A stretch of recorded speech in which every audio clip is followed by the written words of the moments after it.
हाय, मैं नितिन कुमार। आपका Nitin sir classes में स्वागत है। और जो मैं पिछला चर्चा कर रहा था उसको मैं आगे बढ़ाता हूँ। और उसमें जो चर्चा चल रही थी पॉलिटी के अंदर, वो चर्चा ये चल रही थी कि क्लासिफिकेशन कैसे कैसे कॉन्स्टिट्यूशन की होती है। तो एक तो हम कर चुके थे कि रिटन और अनरिटन कॉन्स्टिट्यूशन के अंदर जो फ़र्क होता है वो चर्चा पहले हो चुकी है।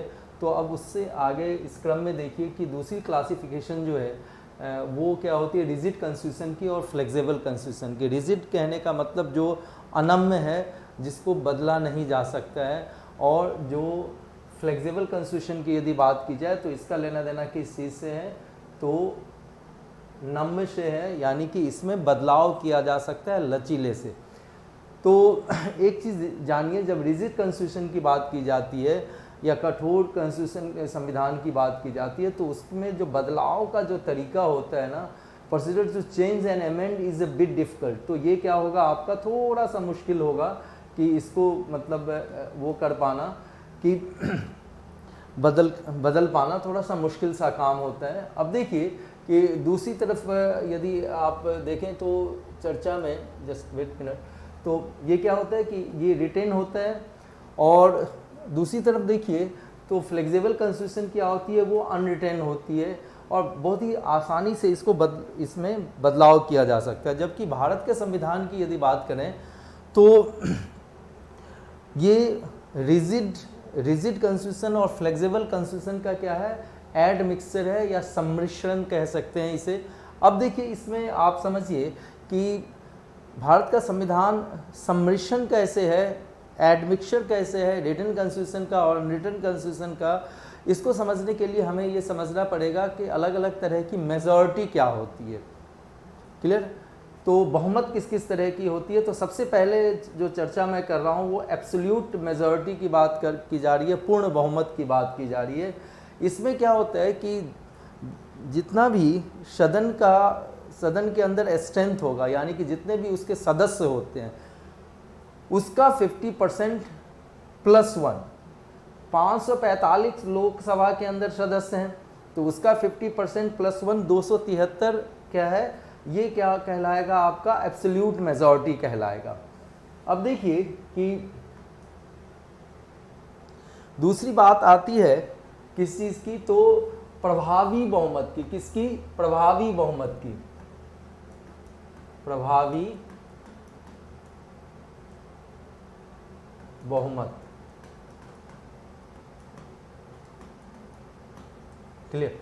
अब देखिए इफेक्टिव मेजॉरिटी की यदि बात की जाए तो जितनी टोटल स्ट्रेंथ है, यानी कि उस सदन में जितने सदस्य हैं, ठीक है, उसमें से वैकेंट सीट को, यानी कि रिक्त को आप क्या करते हैं, हटा देते हैं।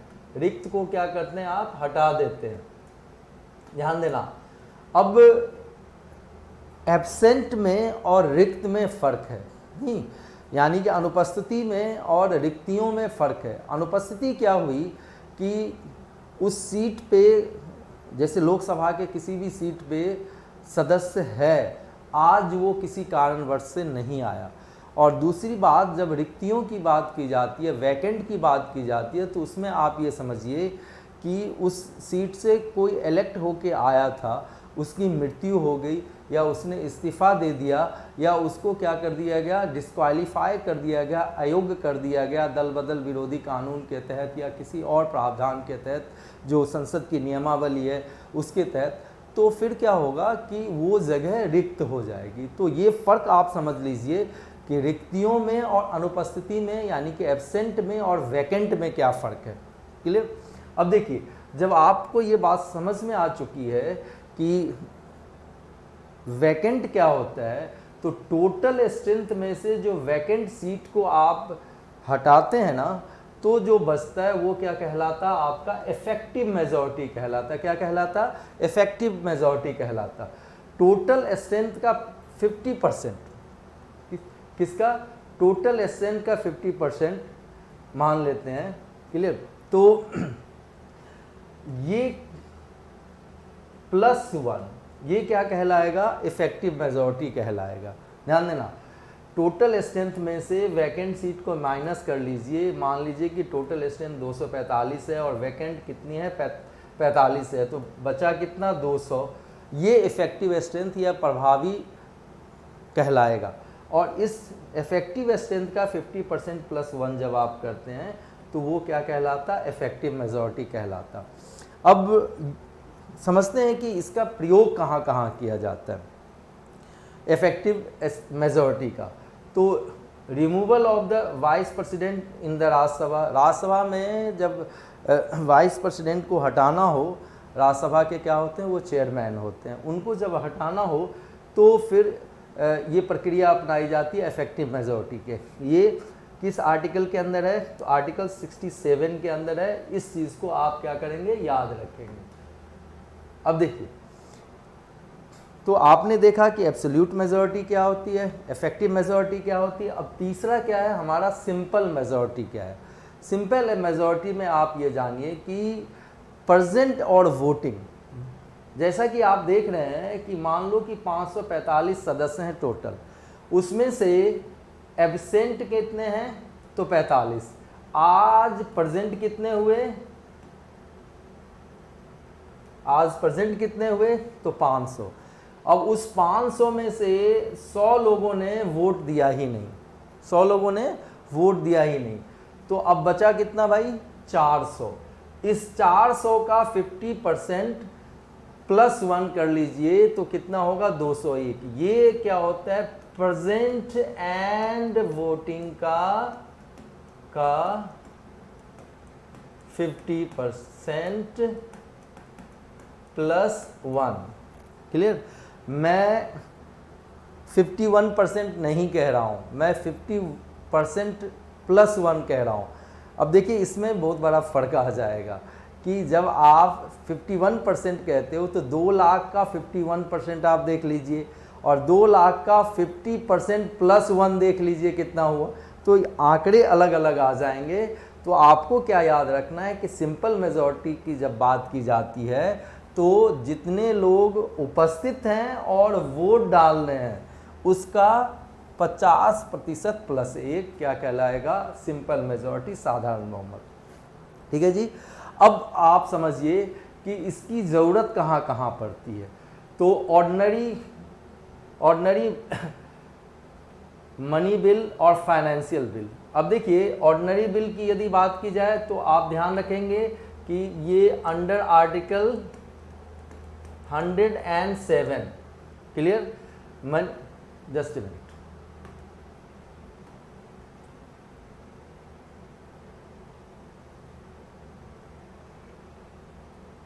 देखिए अब बात मनी बिल की आती है तो अंडर आर्टिकल 110, और फाइनेंशियल बिल की बात आती है तो अंडर आर्टिकल 117। ये याद रखेंगे, ये एग्ज़ाम्स में बहुत दफ़े पूछे गए हैं ये क्वेश्चंस। अलग अलग यूपीएससी की बात की जाए या अलग अलग स्टेट पीसीएस की बात की जाए तो ऑर्डिनरी बिल के लिए, मनी बिल के लिए और फाइनेंशियल बिल के लिए, जहाँ तक इसको पढ़ने का सवाल है, इसकी विस्तार से चर्चा जब मैं आपको पार्लियामेंट पढ़ाऊँगा तो इसके ऊपर विस्तार से चर्चा करूँगा। इसके अलावा नो कॉन्फिडेंस मोशन, अविश्वास प्रस्ताव, ठीक है। उसके बाद विश्वास प्रस्ताव जो प्रधानमंत्री के द्वारा लाया जाता है, सदन का विश्वास है लोकसभा का, उसको सिद्ध करने के क्या लाया जाता है, तो विश्वास प्रस्ताव लाया जाता है। उसके अलावा सेंसर मोशन या क्या कहते हैं इसको हिंदी में, निंदा प्रस्ताव कहते हैं। अब देखिए निंदा प्रस्ताव के पारित होने के साथ ही क्या होता है कि तत्काल सरकार को इस्तीफा नहीं देना पड़ता है, ये ध्यान दीजिए। लेकिन चूंकि ये सरकार के लिए एक सेंसर है, निंदा है, और ये किसी मंत्री के खिलाफ भी हो सकता है या पूरे सरकार के खिलाफ भी हो सकता है, नीतिगत फैसलों को या कुछ जो मतलब चीज़ें नियम और कानून के हिसाब से नहीं हुई है, संविधान के हिसाब से नहीं हुई है, या सरकार का किसी प्रोग्राम के थ्रू इरादा क्या हो, अल्टीरियर मोटिव हो, तो इस चीज़ के लिए निंदा प्रस्ताव लाया जाता है सदन में और ये पारित हो जाता है। इसका क्या मतलब हुआ कि जो विपक्ष है उसके पास बहुमत तो है लेकिन, और सत्ता के पक्ष के पास बहुमत नहीं है, इतना तो तय होता है, तभी जाके ये निंदा प्रस्ताव पारित होगा। अब देखिए एक चीज़ समझिए कि एक बार जब ये प्रस्ताव पारित होता है तो सरकार को तत्काल इस्तीफा देने की ज़रूरत नहीं होती है, लेकिन जितना जल्दी हो सके उनको कॉन्फिडेंस मोशन या विश्वास प्रस्ताव लोकसभा में लाना होता है। ये बात समझ में आ गई आपको। तो इसके अलावा एडजॉर्नमेंट मोशन क्या होता है, हिंदी में कहते हैं इसको कि काम रोको प्रस्ताव।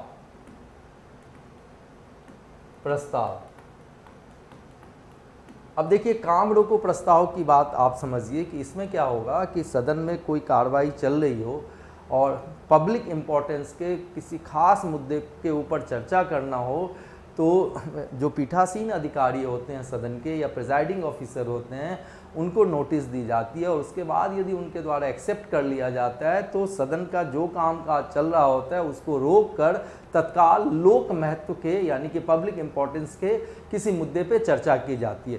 तो इसके लिए भी ज़रूरत किसकी पड़ेगी, तो सिंपल मेजॉरिटी की पड़ेगी। और removal of VP Lok Sabha simple majority article 67, ठीक है।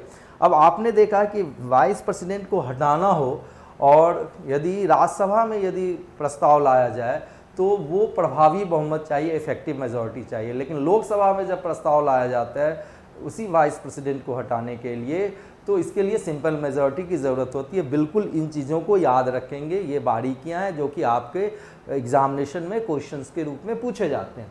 अब देखिए फिर दिया गया to declare financial emergency under article 360। अनुच्छेद 360 के तहत यदि राष्ट्रपति को ऐसा लगे कि पूरे भारतवर्ष में या भारतवर्ष के किसी एक हिस्से में आर्थिक संकट आ गया हो या आने की संभावना हो, तो पूरे देश में या देश के किसी एक हिस्से में राष्ट्रपति के द्वारा क्या लगाया जा सकता है, वित्तीय आपातकाल या फाइनेंशियल इमरजेंसी लगाया जा सकता है। और इसको क्या करना होता है कि 2 महीने के अंदर अंदर सदन से पारित करवाना होता है। और इसको पारित करवाने के लिए क्या ज़रूरत होती है, तो सिंपल मेजॉरिटी की। मैं अभी आ रहा हूँ रिजिड और फ्लेक्सिबल कॉन्स्टिट्यूशन के ऊपर, और कैसे भारत में दोनों ही चीज़ें हैं, कैसे ये सम्मिश्रण है, एडमिक्सचर है, उसके ऊपर आ रहा हूँ, लेकिन तत्काल पहले इसको समझते हैं। इसके अलावा स्टेट इमरजेंसी कहने का ये मतलब आम बोलचाल की भाषा में इसको राष्ट्रपति शासन कहते हैं। राष्ट्रपति शासन में ऐसा होता है कि भारत के राष्ट्रपति को यदि ये समाधान हो जाए या संज्ञान में हो कि या तो राज्यपाल के रिपोर्ट से या किसी अन्य माध्यम से कि राज्य में संवैधानिक व्यवस्था चरमरा गई है, ध्यान देना, संवैधानिक व्यवस्था चरमरा गई है और कॉन्स्टिट्यूशनल क्राइसिस हो गया, तो ऐसी स्थिति में राष्ट्रपति शासन लगा दिया जाता है। और राष्ट्रपति शासन लगाने के लिए ज़रूरत क्या होती है कि जो केंद्रीय मंत्रिमंडल हैं, जिनके मुखिया कौन होते हैं, प्रधानमंत्री होते हैं, उनके द्वारा लिखित अनुशंसा की जाए। और उसके बाद इस चीज़ को क्या होता है कि अगले 2 महीने के अंदर अंदर पारित करवाना होता है दोनों ही सदनों से, ध्यान देना। और इस चीज़ के लिए ज़रूरत किसकी होती है, तो फिर से सिंपल मेजॉरिटी की ज़रूरत होती है। अब देखिए election of the speaker, deputy speaker of the Lok Sabha and state legislative assembly. अब आपको ये पता होगा कि जब भी नवगठित लोकसभा की बैठक होती है तो सबसे पहले प्रोटेम स्पीकर राष्ट्रपति के द्वारा नियुक्त किए जाते हैं। क्यों ये नियुक्त प्रोटेम स्पीकर इसलिए नियुक्त किए जाते हैं कि सारे के सारे जो सदस्य हैं वो पदनामित हैं, डेजिनेटेड हैं, एमपी डेजिनेटेड है, एमपी नहीं है। एमपी होने के लिए उनको क्या होना पड़ेगा, सबसे पहले शपथ लेनी पड़ेगी। और चूँकि सभी लोग नए हैं तो आखिर शपथ कौन दिलवाएगा, तो राष्ट्रपति क्या करते हैं कि उन सभी एमपी में से जो सबसे क्या होते हैं, अनुभवी होते हैं, अनुभवी उम्र के लिहाज से नहीं, कितनी दफ़े वो लोकसभा में चुन के आए हैं उसके हिसाब से जो सबसे अनुभवी होते हैं उनको प्रोटेम स्पीकर नियुक्त कर देते हैं, ठीक है। और वो प्रोटेम स्पीकर क्या करते हैं, नियुक्ति के बाद जब बैठक शुरू होती है लोकसभा की तो वो सभी को शपथ दिलवाते, और फिर शपथ दिलवाने के बाद लोकसभा के सदस्य जो होते हैं वो क्या करते हैं, अपने में से ही किसी को स्पीकर चुनते हैं, अध्यक्ष चुनते हैं। और वो अध्यक्ष जो होता है अमूमन सत्ता पक्ष से होता है कोई व्यक्ति, और उपाध्यक्ष जो परिपाटी है, जो भी परंपरा चली आ रही है उसके हिसाब से क्या होता है, वो जो डिप्टी स्पीकर होता है वो क्या होता है, विपक्ष से होता है। तो ये जो चुनाव होता है स्पीकर का या डिप्टी स्पीकर का, वो दोनों ही आपको बता दूं कि किस लिहाज से होता है, तो सिंपल मेजॉरिटी के लिहाज से होता है। सिंपल मेजॉरिटी जैसा मैंने बताया कि 50% + 1 प्रेजेंट एंड वोटिंग। अब देखिए लास्ट में आप देखिए कि कॉन्स्टिट्यूशनल अमेंडमेंट बिल, देखिए constitutional amendment bill under article 368 which needs ratification of the state. अभी मैं थोड़ी देर में इसके ऊपर चर्चा करने जा रहा हूँ विस्तार से, ठीक है, आर्टिकल 368 के ऊपर, कि इसके भी अंदर अलग अलग कैटेगरी होती है। कुछ में एक में तो 2/3 बहुमत की ज़रूरत होती है, ठीक है, और दूसरे में देखिए कि 2/3 बहुमत से तो पारित करवाना ही पड़ता है लोकसभा राज्यसभा, और आधा से ज़्यादा विधानसभाओं से भी क्या करना पड़ता है, उसको पारित करवाना पड़ता है। और जब विधानसभा से पारित करवाना पड़ता है तो उसमें सिंपल मेजॉरिटी की ज़रूरत होती है। तो आपने ये देखा कि सिंपल मेजॉरिटी की ज़रूरत कहाँ कहाँ पर है। अब देखिए, अब जैसा कि मैं चर्चा कर रहा था आपसे कि अब देखते हैं, थोड़ी सी बात कर लें किसकी, स्पेशल मेजॉरिटी की। किसकी? स्पेशल मेजॉरिटी की। विशेष बहुमत, हिंदी में इसे क्या कहा जाता है? विशेष बहुमत।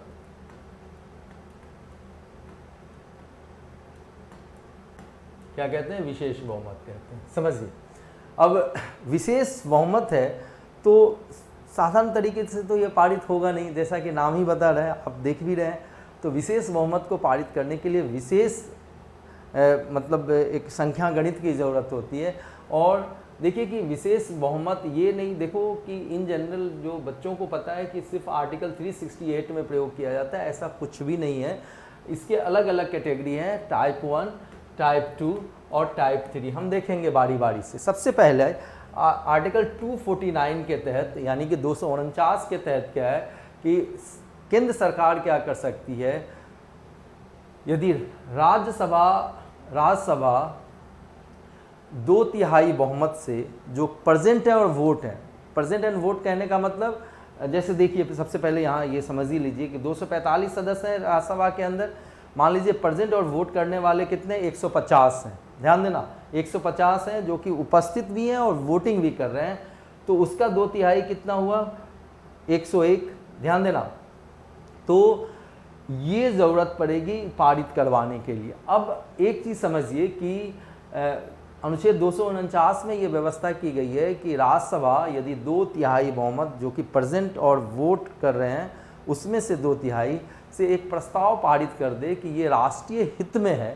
ध्यान देना, राष्ट्रीय हित में है कि राज्य सूची के ऊपर दिए गए कानून, राज्य सूची के अंदर दिए गए विषयों के ऊपर भी कानून पार्लियामेंट बनाए या संसद बनाए, तो संसद ऐसा कर सकती है।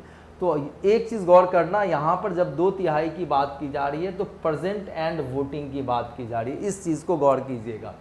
तो जैसे जैसे मैं बताऊँ आपको कि जैसे जैसे हम इधर से इधर मूव करते जाएंगे, टाइप 1 से टाइप 4 की तरफ मूव करते जाएं, थर्ड की तरफ मूव करते जाएंगे, आप पाएंगे कि चीज़ें डिफ़िकल्ट होती जा रही है। यहाँ पर क्या था? सिर्फ प्रेजेंट एंड वोटिंग। अब देखिए दूसरी तरफ टाइप 2 यानी कि आर्टिकल 368 की बात कर ली जाए। किसकी बात कर ली जाए? आर्टिकल 368 की। अब इसमें क्लास 1 है, क्लास 2 है। ध्यान देना, इसमें भी क्या है? क्लास 1 और क्लास 2। और आर्टिकल 368 क्या है? संविधान संशोधन से संबंधित है, संविधान में बदलाव से संबंधित है। और संविधान में बदलाव, उसमें कोई चीज़ जोड़ के, किसी चीज़ को हटा के या उसमें बदलाव करके, कुछ शब्दों को बदल के भी किया जा सकता है, किया जाता है। और इससे संबंधित जो प्रावधान है वो अनुच्छेद 368 में आर्टिकल 368 में दिया गया। अब देखिए कि इसमें क्लास 1 की बात की जाए तो देखिए सबसे पहले क्या दिया है कि 2/3 present and voting supported by 50% of the total strength of the house. अब देखो यहाँ पर क्या था कि सिर्फ और सिर्फ प्रेजेंट एंड वोटिंग का 50% + 1 पूछा। अब यहाँ पर क्या है कि ठीक है जी, 2/3 जो प्रेजेंट एंड वोट कर रहे हैं वो तो चाहिए ही चाहिए स्पेशल मेजॉरिटी में, प्लस यहाँ पर एक शर्त और रख दी गई। क्या शर्त रखी गई? कि ये जो 2/3 होना चाहिए वो हमेशा 50% + 1 होना चाहिए टोटल स्ट्रेंथ का भी। अब देखिए एक एग्जाम्पल से आप इस चीज़ को बेहतर समझ पाएंगे, ठीक है, मैं आपको बताता हूँ। देखिए इसमें है क्या कि मान लो कि 545 टोटल सदस्य हैं, लोकसभा के, ये समझिए इस 545 में आज 500 आए, क्लियर।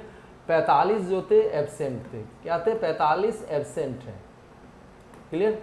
अब देखिए इस 500 में से भी मान लो कि 200 ने वोट नहीं डाला, सिर्फ 300 ने वोट डाला, तो प्रेजेंट एंड वोटिंग की यदि बात की जाए तो 300 है।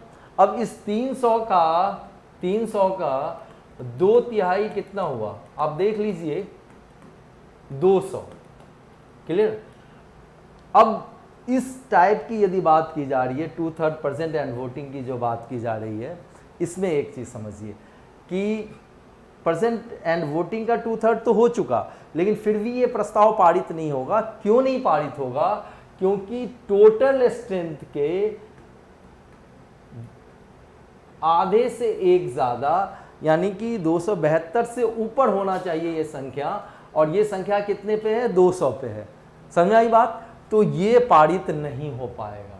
मतलब एक शर्त क्या रखी गई, पहली शर्त क्या, प्रेजेंट एंड वोटिंग का 2/3, क्लियर, और वो 2/3 टोटल स्ट्रेंथ का 50% + 1 से ज्यादा भी होना चाहिए, क्लियर है।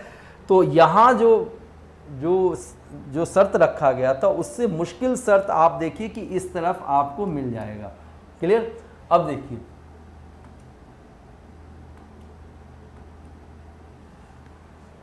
अब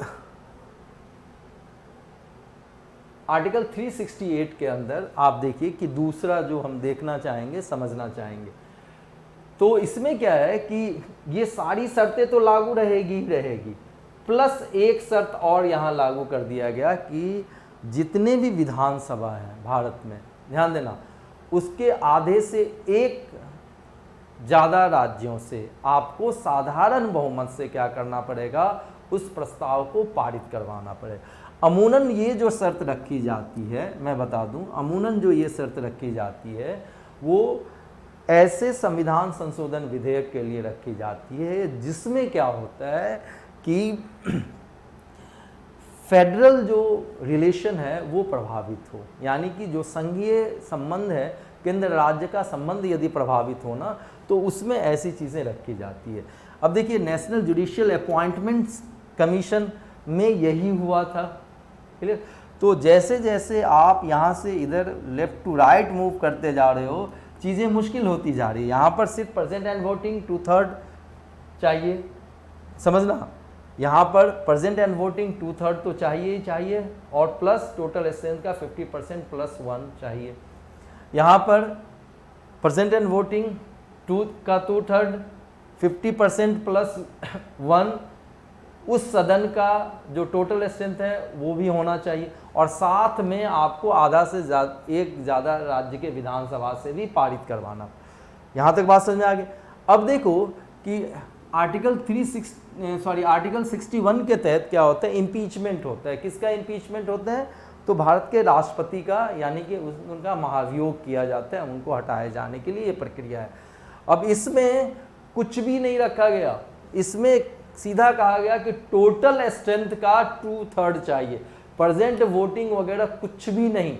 तो अब आप समझ लो कि कैसे ये बिल्कुल सिंपल मेजॉरिटी में, देखिए बिल्कुल आसान सा है, 50% + 1 प्रेजेंट एंड वोटिंग, ठीक है। एब्सोल्यूट मेजॉरिटी बिल्कुल मुश्किल है, ठीक है। एब्सोल्यूट मेजॉरिटी में 50 टोटल स्ट्रेंथ का 50% + 1, ध्यान देना। अब इफेक्टिव मेजॉरिटी में आपने या प्रभावी बहुमत में देखा कि टोटल स्ट्रेंथ में से वैकेंट सीट को माइनस कर दिया, अब जो बचा उसको हम क्या कहते हैं कि प्रभावी, मतलब उसको इफेक्टिव स्ट्रेंथ कहते हैं, समझना। उस इफेक्टिव स्ट्रेंथ का 50% + 1 चाहिए। अब देखिए कि इस जगह पे आप देख लो कि भाई बिल्कुल जितना टोटल स्ट्रेंथ है उसका 2/3 चाहिए, प्रेजेंट वोटिंग से मुझे कोई लेना देना नहीं। यदि होता है तो इम्पीचमेंट जैसी चीज़ हो पाएगी, नहीं तो नहीं हो पाएगी। तो भारत के संविधान में आपने देखा कि कुछ चीज़ें तो बड़ी आसानी से बदल जाती है, और कुछ चीज़ों को बदलने के लिए क्या करना पड़ता है, बहुत ही मुश्किल सा काम होता है, ठीक है। अब देखिए कि जस्ट हाँ, तो आर्टिकल 368 के टाइप ए की यदि बात की जाए, अच्छा टाइप 2 के लिए तो मैंने बता ही दिया कि आपको जो फेडरल स्ट्रक्चर को छेड़छाड़ करे ऐसे संविधान संशोधन में टाइप 2 की ज़रूरत पड़ेगी आर्टिकल 368 के, जैसे कि हाई कोर्ट के पावर हो गए, ठीक है, कोई आप देख लीजिए केंद्र राज्य के संबंध जो हैं वो प्रभावी हों, जैसे जीएसटी वगैरह का जो बिल था उसके लिए इसकी ज़रूरत पड़ती है। वरना टाइप 1 की यदि बात की जाए तो इसमें क्या होता है, आपने देखा कि 2/3 प्रेजेंट एंड वोटिंग, ठीक है, और ये क्या होना चाहिए, टोटल स्ट्रेंथ के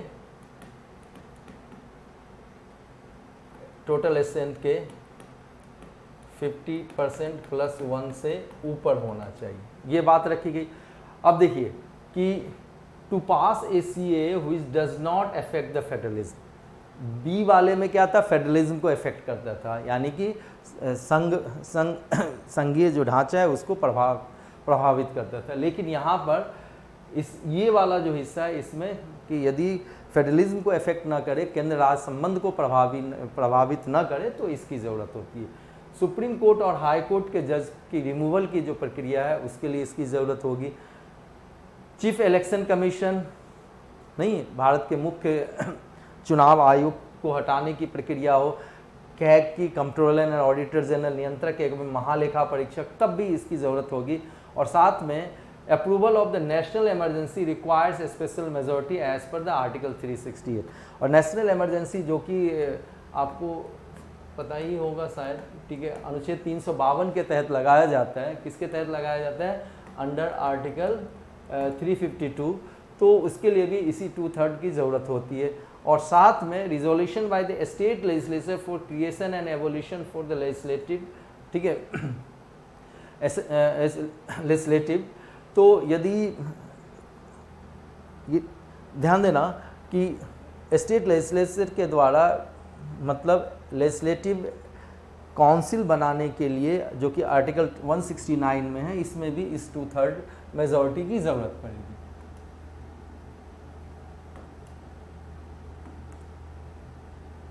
देखिए, तो अब आपने देख लिया कि कुछ जो भारत के संविधान का जो प्रावधान है वो बड़ा मुश्किल से चेंज होता है। आप देख लो कि अनुच्छेद 61 की बात कर लीजिए, राष्ट्रपति के महाभियोग की बात कर लीजिए, अनुच्छेद 61 की बात कर लीजिए, तो बड़ी मुश्किल से, और कुछ जो होते हैं बिल्कुल सिंपल मेजॉरिटी से 50%।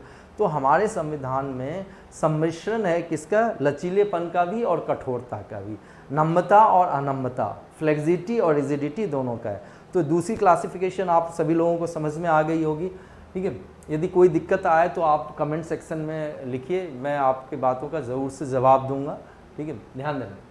देखिए, और तीसरा क्लासिफिकेशन हम समझते हैं, तीसरी क्लासिफिकेशन की बात की जाए तो फेडरल और यूनिटरी की बात की जाए तो इसके बीच का फ़र्क समझते हैं। जब आप फेडरल कहते हो तो ड्वेल गवर्नमेंट होता है। क्या होता है, ड्वेल गवर्नमेंट होता है, सेंट्रल लेवल पे और स्टेट लेवल पे। देखिए, इस पे आने से पहले मैं आपको कुछ चीज़ को समझाने की कोशिश करता हूँ यहाँ से। देखिए,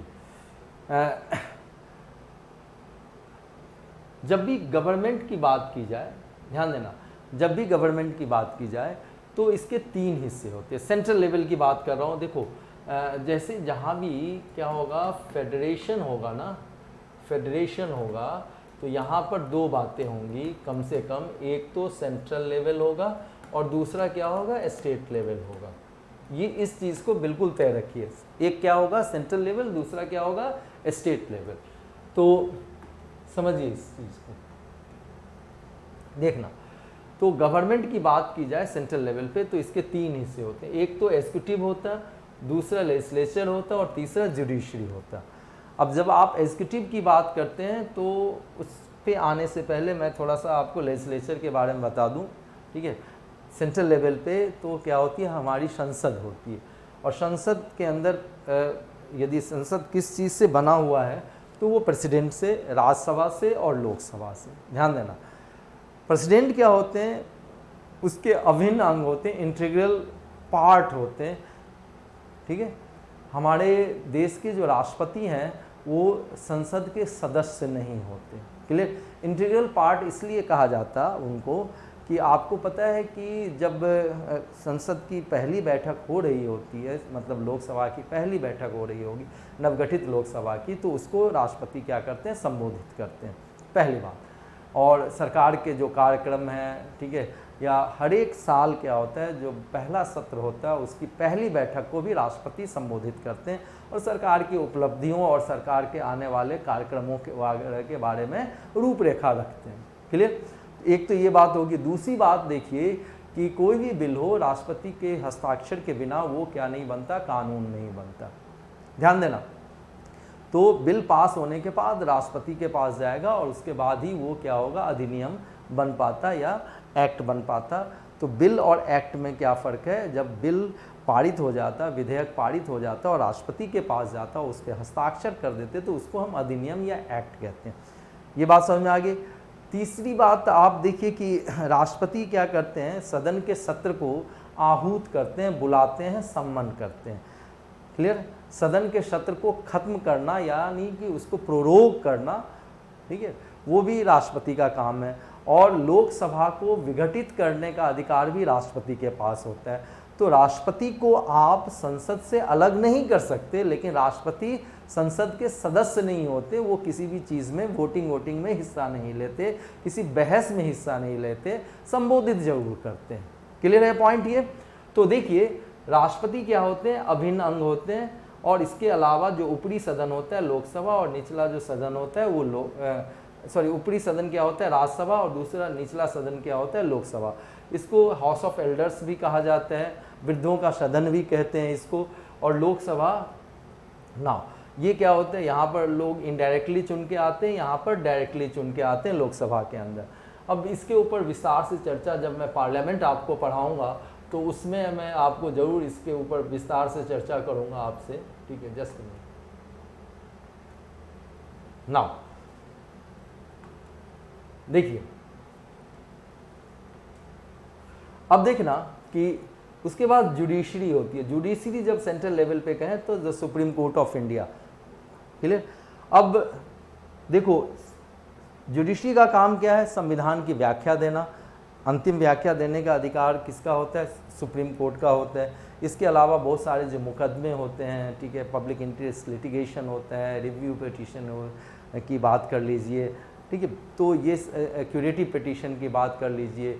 ऐसे बहुत सारे जो कुछ सिविल मुकदमे होते हैं और कुछ जो क्रिमिनल केसेस होते हैं, इन सबों पे फैसला सुनाना क्या होता है, जुडिशरी का काम होता है। अब देखिए एग्जीक्यूटिव का काम क्या है, ठीक है। एक तरीके से समझिए इनका रेसिडुअल वर्क है। क्या है, रेसिडुअल वर्क है, यानी कि जो लेजिस्लेचर का काम नहीं है, जो जुडिशरी का काम नहीं है, वो काम किनका है, एग्जीक्यूटिव का है। और एग्जीक्यूटिव की यदि बात की जाए या कार्यपालिका की बात की जाए तो दो तरह की कार्यपालिका होती है। क्या होती है, दो तरीके की कार्यपालिका होती है। एक परमानेंट एग्जीक्यूटिव और एक ट्रांजिटरी एग्जीक्यूटिव। ध्यान देना, ट्रांजिटरी एग्जीक्यूटिव क्या होता है, जो कि बदलता रहता है, ठीक है। हर एक 5 साल के बाद हो सकता है कि प्रधानमंत्री बदल भी जाए, हो सकता है कि कंटिन्यूटी में भी रहें, ध्यान देना, लेकिन ट्रांजिशन जैसी चीज़ होगी।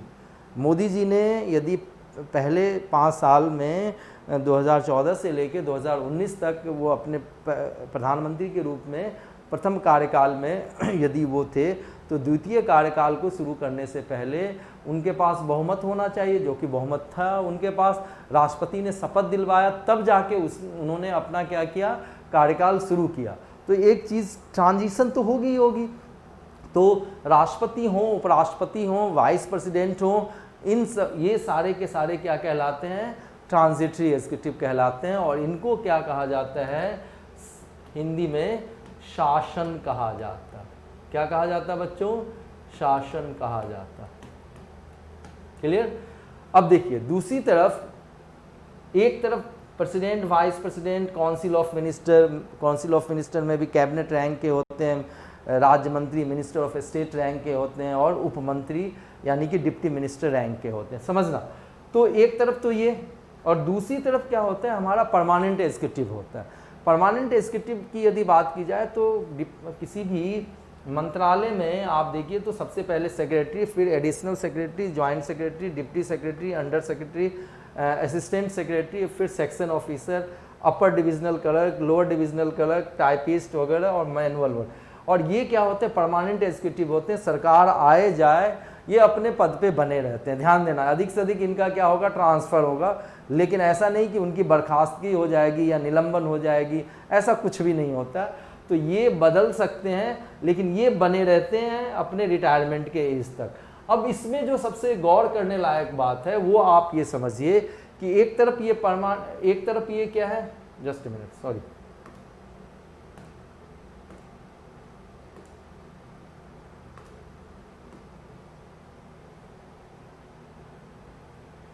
देखना यहाँ पर एक तरफ आप देखिए इसमें कि ये परमानेंट एग्जीक्यूटिव है, ये प्रेसिडेंट, वाइस प्रेसिडेंट वगैरह, और दूसरी तरफ ये ट्रांजिटरी एग्जीक्यूटिव है, और ये इधर क्या है, परमानेंट एग्जीक्यूटिव। इसके बीच में कड़ी का काम, ज्वाइंट का काम कौन करता है, कैबिनेट सेक्रेटरी करता है। कैबिनेट सेक्रेटरी कैबिनेट के बैठक में हिस्सा लेता, ठीक है, उसमें अपनी राय विचार भी रख सकता है, ध्यान देना, लेकिन वोटिंग का अधिकार नहीं होता है इनको। लेकिन कैबिनेट जो फैसला लिया उस फैसले को अलग अलग विभागों तक पहुंचाना, मंत्रालय तक पहुंचाना काम किसका होता है, तो कैबिनेट सेक्रेटरी का होता है। तो एक कड़ी के रूप में ये काम करते हैं। और तो ये बात आपको समझ में आ गई, ये सेंट्रल लेवल पे बात हुई। ठीक इसी ढंग से जब आप स्टेट लेवल पे जाओगे तो आपको यूं ही दिखेगा कि एक लेजिस्लेचर होगा, और इस लेजिस्लेचर में वहाँ पर कौन होते हैं, राष्ट्रपति जैसे, वहाँ पर गवर्नर क्या होते हैं, अभिन्न अंग होते हैं। मोटे तौर से वही काम इनका होता है इस मामले में जैसा कि भारत के राष्ट्रपति का होता है। अब समझिए, इसके अलावा विधान परिषद और विधानसभा, ये क्या है, आपका अपर हाउस है, और ये क्या है, आपका लोअर हाउस है, निचला सदन, और ये ऊपरी सदन। और जुडिशरी की यदि बात करें तो उस पूरे राज्य के ऊपर उसका क्या होता है, अथॉरिटी होता है जुडिशियल मामले में, और वो कौन होता है, तो हाई कोर्ट होता है। उसके नीचे अधीनस्थ न्यायालय होते हैं, सेशन जज, डिस्ट्रिक्ट, और उसके बाद दीवानी मुकदमे को सुनने वाला, ठीक है, डिस्ट्रिक्ट जज, ये वगैरह नीचे होते हैं, ठीक है। अब समझिए, दूसरी तरफ यदि आप एग्जीक्यूटिव में जाएंगे तो ये भी क्या होंगे, ट्रांजिटरी एग्जीक्यूटिव होंगे, और ये सारे के सारे क्या उनसे हैं, उसी ढंग से परमानेंट एग्जीक्यूटिव। ठीक वैसे ही हायरार्की बनी होती है, वहाँ पर कैबिनेट सेक्रेटरी होते हैं, यहाँ पर चीफ सेक्रेटरी होते हैं, जो कि गवर्नर, काउंसिल ऑफ मिनिस्टर, और दूसरी तरफ जो परमानेंट एग्जीक्यूटिव है उसके बीच में ये कड़ी का काम कर। तो ये रेप्लिकेशन ऑलमोस्ट होते हैं। तो अब जब आप फेडरल की बात करते हो ना, तो केंद्र और राज्य स्तर पे बातें होंगी, ठीक है। अब ध्यान दीजिए कि एक थर्ड लेयर भी है जो कि शुरुआत में हमारे संविधान में नहीं दी गई थी। तो आपने देखा कि एक तो क्या है, सेंट्रल लेवल, उसके बाद स्टेट लेवल, नहीं, उसके बाद तीसरा थर्ड लेयर जो है वो क्या है कि पंचायत का, और लोकल सेल्फ गवर्नमेंट या स्थानीय स्वशासन कहते हैं। तो 73rd कॉन्स्टिट्यूशनल अमेंडमेंट एक्ट जो कि 1992 में लाया गया, ठीक है, उसमें उसके द्वारा क्या किया गया कि ये जोड़ा गया पार्ट 9 जोड़ा गया, और आर्टिकल 243 से 243O तक जो है वो व्यवस्था क्या है, पंचायत की है। इसी ढंग से 9A के अंदर यदि देखिए तो 243P से लेके 243ZG तक 74th कॉन्स्टिट्यूशन अमेंडमेंट एक्ट के द्वारा जोड़ा गया 1992 में, और ये म्यूनिसिपैलिटी या शहरी इलाकों में जो स्थानीय स्वशासन की बात। और एक और जो गौरतलब बात है कि 97 कॉन्स्टिट्यूशन अमेंडमेंट एक्ट 2011 में लाया गया, ठीक है, और इसमें देखिए कि 19(1)C के तहत क्या किया गया कि कोऑपरेटिव सोसाइटी को जोड़ दिया गया, ध्यान देना, जो कि आर्टिकल 243ZS से लेके 243ZT तक है। ये सब याद रखेंगे क्योंकि ये प्रश्न बहुत दफ़े जब फैक्चुअल क्वेश्चन बातें रखी जाती तो ये पूछी भी जाती है आपसे, और आपको इसको याद रखना है। ध्यान देना। तो हमने देखा कि सेंट्रल लेवल, स्टेट लेवल, और एक लोकल सेल्फ गवर्नमेंट, ठीक है, शहरी क्षेत्र में कौन सा, म्यूनिसिपैलिटी, और ग्रामीण क्षेत्र में कौन सा, पंचायत। अब देखिए, तो इतनी बात समझ में आ गई जब, लेकिन एक चीज़ तो तय है कि जस्ट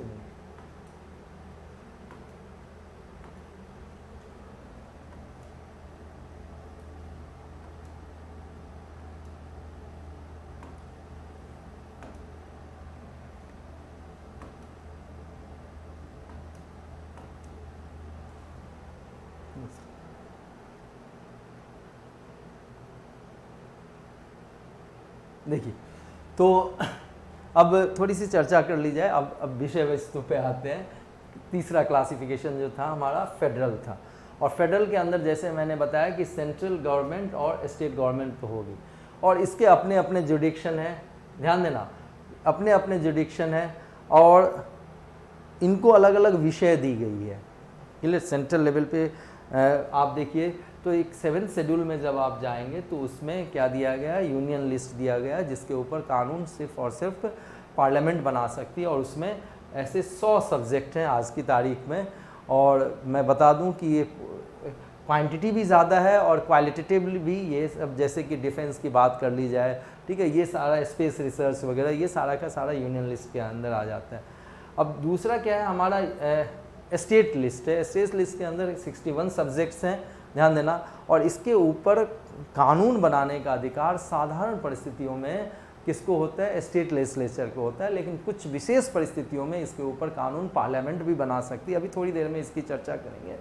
बहरहाल तीसरा क्या है हमारा, कंकरेंट लिस्ट है। कंकरेंट लिस्ट यानी कि समवर्ती सूची, और समवर्ती सूची का जहाँ तक सवाल है, मैं आपको बताऊं कि इसके ऊपर कानून केंद्र सरकार और राज्य सरकार दोनों ही बना सकती है, लेकिन यदि केंद्र सरकार और राज्य सरकार का कानून एक दूसरे के खिलाफ चला जाए तो राज्य सरकार का कानून जिस हद तक केंद्र सरकार के कानून से उलट होगा, उसके अगेंस्ट में होगा, उस हद तक वो क्या हो जाता है, एक्सपंस्ड हो जाता है या निरस्त हो जाता है। ये बात समझ में आ गई आपको? तो ये है। और देखो, जब फेडरल की यदि बात की जाए तो एक चीज समझिए कि ये रहा कॉन्स्टिट्यूशन, मान लीजिए, तो सेंट्रल गवर्नमेंट सीधे यहाँ से पावर लेगी और स्टेट गवर्नमेंट भी सीधे यहाँ से पावर लेगी। स्टेट गवर्नमेंट सेंट्रल गवर्नमेंट के ऊपर टेक्निकली कहें तो उसका कृपा पात्र नहीं है, उस पर निर्भर नहीं है, ठीक है। एग्जाम्पल के रूप में आप क्या ले सकते हैं, यूएसए को ले सकते हैं, जिसको कि ट्रू फेडरेशन माना जाता है। लेकिन दूसरी तरफ आप यदि यूनिटरी गवर्नमेंट या एकात्मक सरकार की या संविधान की यदि बात करते हैं तो यहाँ पर सिंगल गवर्नमेंट होगी। गौर करना, यहाँ पर क्या होती है डबल गवर्नमेंट, यहाँ पर क्या होती है सिंगल गवर्नमेंट। और यहाँ पर सेंट्रल गवर्नमेंट क्या होता है, ज़्यादा पावरफुल होते हैं, और जो दूसरी सरकारें जो होती है स्टेट लेवल पे, वो क्या होती है, उसके सबऑर्डिनेट होती है, और पावर को डेलीगेट किया जाता है। और डेलीगेट कहने का क्या मतलब है, ये समझिए कि अल्टीमेटली यहाँ पर जो पावर कॉन्स्टिट्यूशन से मिलेगा वो किसको मिलेगा, सेंट्रल गवर्नमेंट को मिलेगा, ध्यान देना। और सेंट्रल गवर्नमेंट जितना चाहे उस पावर को आगे मतलब दे सकती है, किसको, राज्य सरकारों को। लेकिन राज्य सरकार के पास वो जो अधिकार दिया गया केंद्र सरकार के द्वारा, वो कभी भी वापस लिया जा सकता है। तो यहाँ पर राज्य सरकारें क्या है, केंद्र सरकार के ऊपर कृपा पात्र है। इस जगह पे देखिए तो राज्य सरकार केंद्र सरकार के ऊपर कृपा पात्र नहीं है। यूनिटरी गवर्नमेंट का एग्जाम्पल कौन सा है, तो यूनाइटेड किंगडम है। ये बात समझ में आ गई आप सभी लोगों को? अब देखिए, जो फेडरल स्टेट यदि कहा जाए तो उसके कुछ सेलिएंट फीचर होते हैं, मतलब कुछ महत्वपूर्ण फीचर होते हैं, जिसके आधार पे क्या कहा जा सकता है, किसी भी संविधान को फेडरल कहा जा सकता है, ठीक है। अब देखिए, सबसे पहला तो क्या होगा, डिस्ट्रीब्यूशन ऑफ पावर होगा, ठीक है।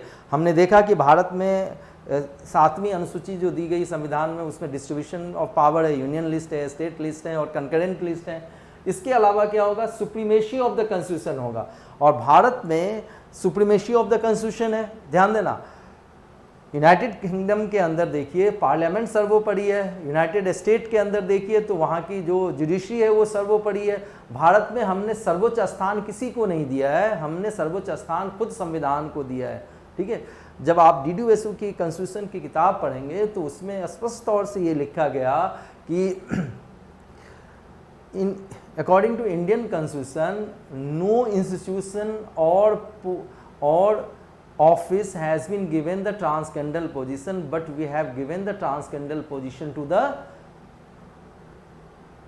Indian constitution. बात समझ में आ गई? तो हमने सर्वोच्च स्थान भारत के संविधान को दिया है, ना कि इससे निकलने वाले किसी भी संस्थाओं को या किसी पद पे आसीन होने वाले, संवैधानिक पद पे आसीन होने वाले व्यक्तियों को, ध्यान देना।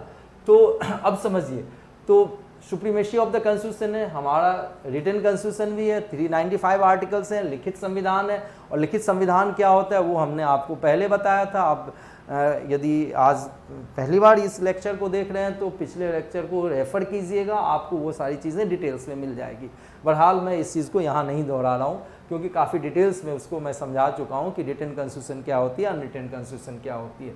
इसके बाद देखिए rigidity of the constitution. Rigidity कहने का क्या मतलब है कि संविधान का जो बदलाव होगा उस बदलाव में जो प्रक्रिया अपनाई जाएगी वो काफ़ी कठिन होगा, कठोर होगा। क्लियर। एक लक्षण ये भी है independent and impartial authority of courts. आप देखिए कि भारत के संविधान ने सुप्रीम कोर्ट के जो न्यायाधीश हैं और हाई कोर्ट के जो न्यायाधीश हैं उनको बहुत सारे अधिकार दिए गए हैं। ठीक है, मतलब उनके वेतन भत्तों में जो कमी है उनके पद पे बने रहते हुए नहीं की जा सकती, उनके हटाने की जो एक प्रक्रिया अलग से दी गई है। ऐसा नहीं कि एग्जीक्यूटिव के ऑर्डर से या राष्ट्रपति सही में करते हैं, ऑर्डर करते हैं, लेकिन उससे पहले कुछ प्रक्रिया है उसको अपनाना पड़ता है। तो कहीं ना कहीं जो जुडिशरी को क्या किया गया, इंडिपेंडेंट और इम्पार्शियल अथॉरिटी बनाया गया। यहाँ तक बात समझ में आ गई। अब देखिए जहाँ तक भारत का सवाल है तो देखने में तो ये फेडरल है, देखने में स्ट्रक्चर यानी कि इसके रूपरेखा को देखोगे तो फेडरल आपको दिखेगा, ध्यान देना, टेक्निकली फेडरल है, लेकिन प्रैक्टिकली यदि देखें तो यूनिटरी है। यूनिटरी इसलिए है कि जो भी मलाईदार, मैं जानबूझ के ये शब्द यूज़ कर रहा हूँ, जो भी मलाईदार सब्जेक्ट हैं यानी कि क्वालिटेटिव सब्जेक्ट हैं और सब्जेक्ट की जो संख्या ज़्यादा है वो किसमें, यूनियन लिस्ट में। कंकरेंट लिस्ट में भी यदि टकराव की स्थिति हो तब भी यूनियन की ही चलती है, ध्यान देना। तो भारत में हमने क्या किया है कि कॉन्स्टिट्यूशन तो फेडरल है लेकिन बायस्ड या झुकाव किसकी तरफ है, तो यूनियन की तरफ है, ज़्यादा पावर उसको दिया गया है। अब देखिए ये कैसे, क्लियर। यूनिटी स्टेट में क्या होता है कि union of state, clear. Union of state कहने का ये मतलब, जैसे भारत के संविधान के आर्टिकल 1 को यदि आप देखेंगे तो उसमें आप ये पाएंगे कि जो स्टेट्स हैं वो डिस्ट्रक्टेबल है, विनाशी हैं, लेकिन इंडिया क्या है, इनडिस्ट्रक्टेबल है, यानी कि भारत के किसी हिस्से से कोई हिस्सा सीड नहीं कर सकता, अलग नहीं हो सकता है। हाँ, भारत के हिस्से में यदि देखिए तो किसी स्टेट की सीमा को बढ़ाया जा सकता है, घटाया जा सकता है, सीमा में बदलाव किया जा सकता है, उसके नाम में परिवर्तन किया जा सकता है अनुच्छेद 3 के तहत। समझिए इस चीज़ को। नेक्स्ट दिया गया power to form new state and to change the existing boundaries. मैंने अभी बताया आर्टिकल 3 के अंदर ये व्यवस्था है। Unequal representation in the state in the legislature. अब देखिए, अब राज्यसभा में आप आ जाइए, राज्यों का सभा है, राज्यों को रिप्रेजेंट करते हैं, लेकिन अलग अलग राज्यों का रिप्रेजेंटेशन अलग अलग है, ध्यान देना। और इवन कि लोकसभा में भी देखें, लेकिन आप यूएसए में चले जाएंगे और वहाँ के हाउस ऑफ रिप्रेजेंटेटिव की यदि आप बात करेंगे तो वहाँ पर यदि 50 स्टेट हैं तो हर एक स्टेट से कितने जाएंगे, 2 जाएंगे और 100 है स्ट्रेंथ। समझिए इस बात को। तो ऐसा भारत में नहीं है। भारत में क्या है, सिंगल कॉन्स्टिट्यूशन है, जबकि जो फेडरल कॉन्स्टिट्यूशन होती है वहाँ पर केंद्र की अपनी संविधान होती है और राज्यों की अपनी संविधान होती है। और राज्यों का ही क्या को छोड़िए, यदि आप यूएसए में चले जाइए तो इवन कि कैलिफोर्निया जो है उसका अपना अपना अपना क्या है, नियमावली है, संविधान है, ध्यान देना।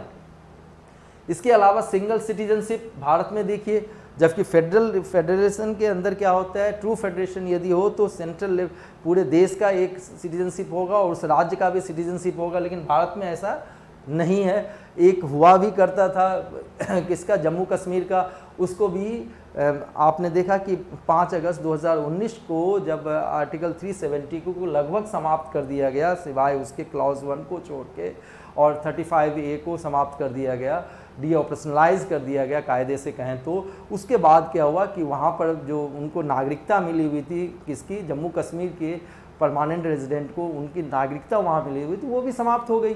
ठीक है, तो भारत में सिंगल सिटीजनशिप है और आप किसी भी राज्य के हों उससे कोई फ़र्क नहीं पड़ता, आप सिर्फ भारत के नागरिक हैं।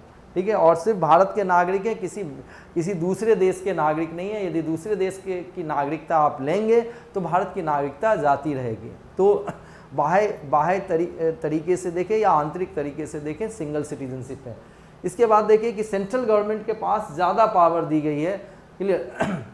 अब देखो ज़्यादा पावर इसलिए दी गई है कि बहुत बार पूरे देश को कंट्रोल करने की बात हो, जैसे कि इमरजेंसी पावर आर्टिकल 352, 356 और 360, मैंने बताया कि 352 के तहत नेशनल इमरजेंसी लगाई जाती है, युद्ध हो, बाह्य आक्रमण हो, ठीक है, और तीसरा सशस्त्र विद्रोह हो तो ऐसी स्थिति में, और 356 के बारे में मैंने थोड़ी बहुत बताई है बात आपको, 360 की भी बात कर लीजिए। अब देखिए कि इसके अलावा कि जो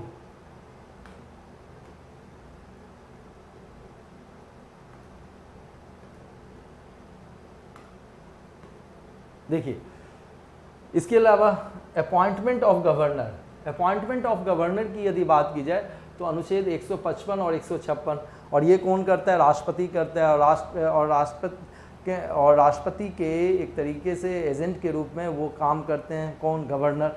और गवर्नर को यदि देखो तो वो राज्य के एग्जीक्यूटिव के हेड होते हैं, तो एक तरीके से देखिए तो गवर्नर के माध्यम से भी चीज़ों को कंट्रोल किया जाता है व्यवहारिक रूप में तो देखें तो, ठीक है। तीसरा है administrative direction to the state, और जो केंद्र सरकार यदि चाहे तो एडमिनिस्ट्रेटिव डायरेक्शन किसको दे सकती है? मतलब प्रशासनिक आदेश राज्य सरकारों को दे सकती है। ध्यान देना, किसको दे सकती है? प्रशासनिक आदेश राज्य सरकारों को दे सकती है। ये बात समझ में आ गई। अनुच्छेद 256, याद रखेंगे इन चीजों को।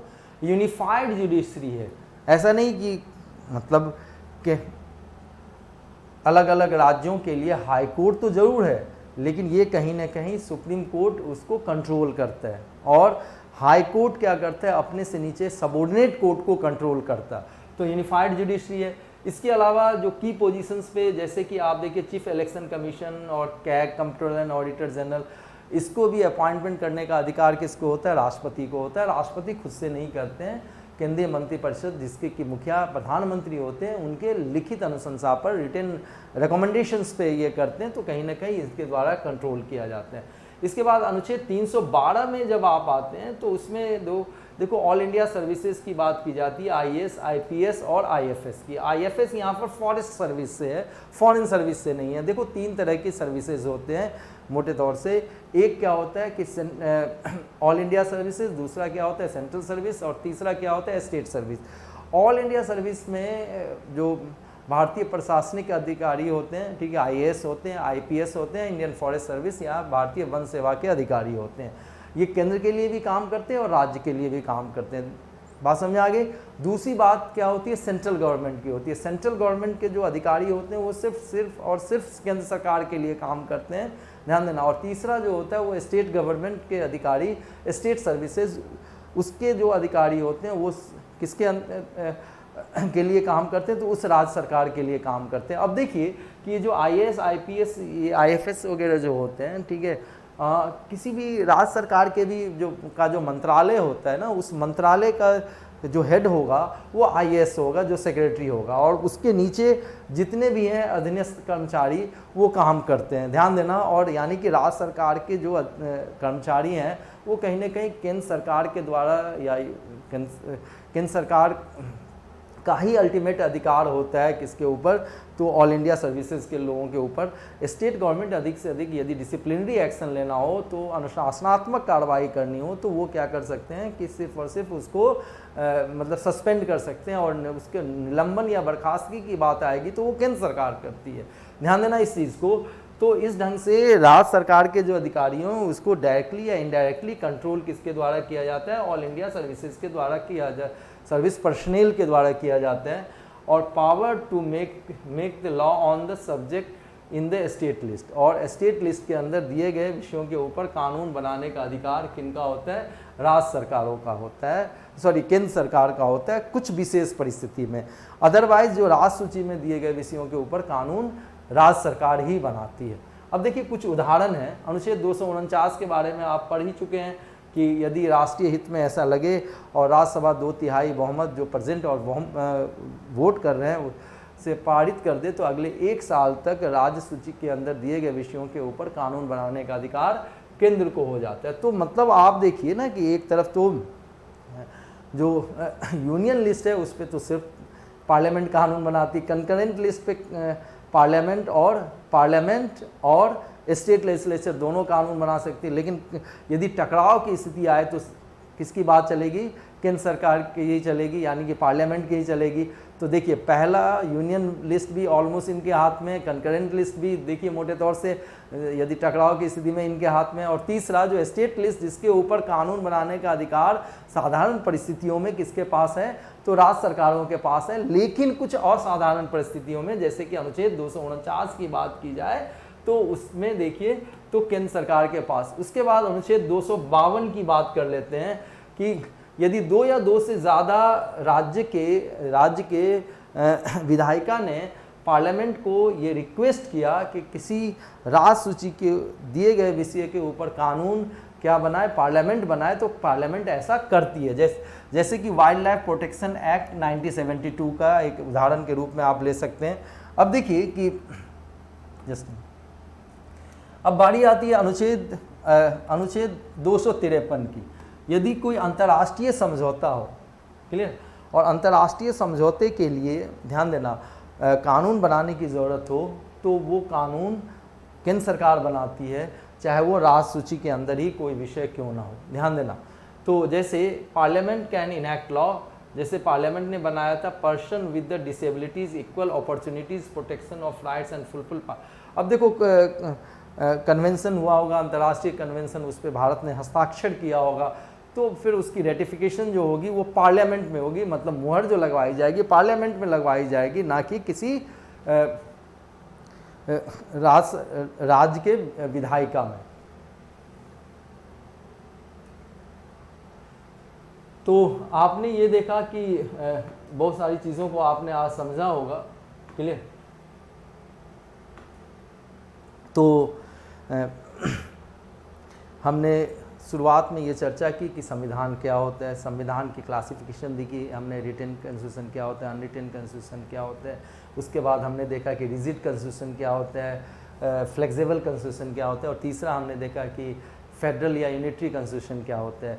तो आशा करता हूँ कि आपको ये क्लास अच्छी लगेगी, चीज़ें आपको बिल्कुल तरीके से समझ में आई होगी, ठीक है। तो बने रहिएगा हमारे अगले वीडियो के साथ। आप मेरे चैनल नितिन सर क्लासेस को लाइक करें, सब्सक्राइब करें और शेयर भी कीजिए, ताकि ज़्यादा से ज़्यादा छात्र छात्राओं के पास ये पहुंच सके। आज के लिए इतना काफ़ी है। Okay, thank you for being with me in this class. Take care, God bless all of you.